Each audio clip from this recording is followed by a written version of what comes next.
Isang mapagpalang araw po sa inyong lahat. Tayo po ngayon ay araw ng Huwebes at ika-18 ng Disyembre ng ating pong pagsisimbang gabi. Ating unang pagbasa at pagninilay sa araw na ito ay hinango mula sa aklat ni Propeta Jeremias chapter 23 verses 5 to 8. Nalalapit na ang araw, sabi ng Panginoon, na pasisibulin ko mula sa lahi ni David ang isang sangang matuwid, isang hari na buong karunungang maghahari. Paiiralin niya sa buong lupain ang batas at katarungan. Magiging matiwasay ang Huda sa panahon ng kanyang pamamahala at ang Israel ay mapayapang mamumuhay at ito ang pangalang itatawag sa kanya, ang Panginoon ay matuwid.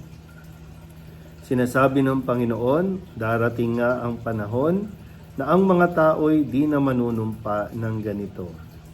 Nariya't buhay ang Panginoong nagpalaya sa Israel mula sa Ehipto. Sa halip, sasabihin nila, saksi ko ang Panginoon na nagpalaya sa mga Israelita mula sa lupain sa hilaga at sa lahat ng lupaing pinagtapunan ko sa kanila. Babalik sila sa sariling lupa at doon muling mamumuhay.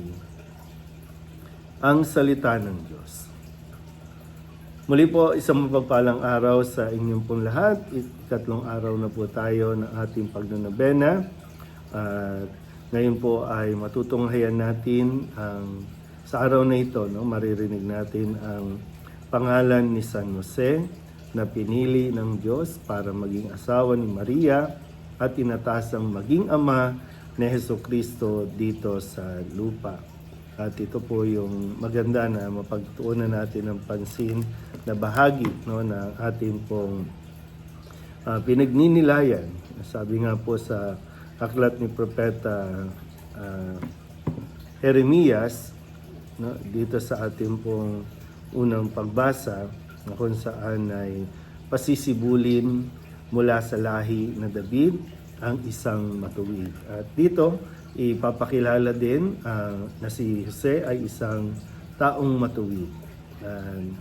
Kaya maganda po na sa araw na ito, ialay natin ito para sa lahat ng mga ama, para sa lahat ng mga tatay, anuman ang kanilang katayuan sa buhay. Pero lalong-lalo na, para sa inyo po na medyo hindi okay, hindi maayos ang ugnayan sa inyong mga tatay.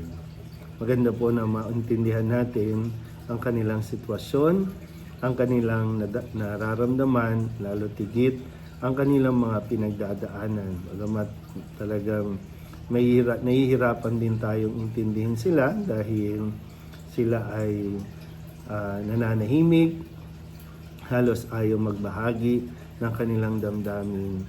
Kaya kadalasan sila ay hindi natin iniintindi o sadyang hindi natin nauunawaan ang kanilang sitwasyon. So, muli sa araw nito ng ating pagninilay, ipagdasal natin ng mabuti na magkaroon ng tapang ang mga tatay at katulad ni San Jose, nawa sila po ay magising at sundin kung ano ang ninanais ng Diyos para sa kanila. Na kung saan sila ang pinili na maging asawa at maging tatay sa inyong pamilya. Muli po, sa mapagpalang araw sa inyo pong lahat.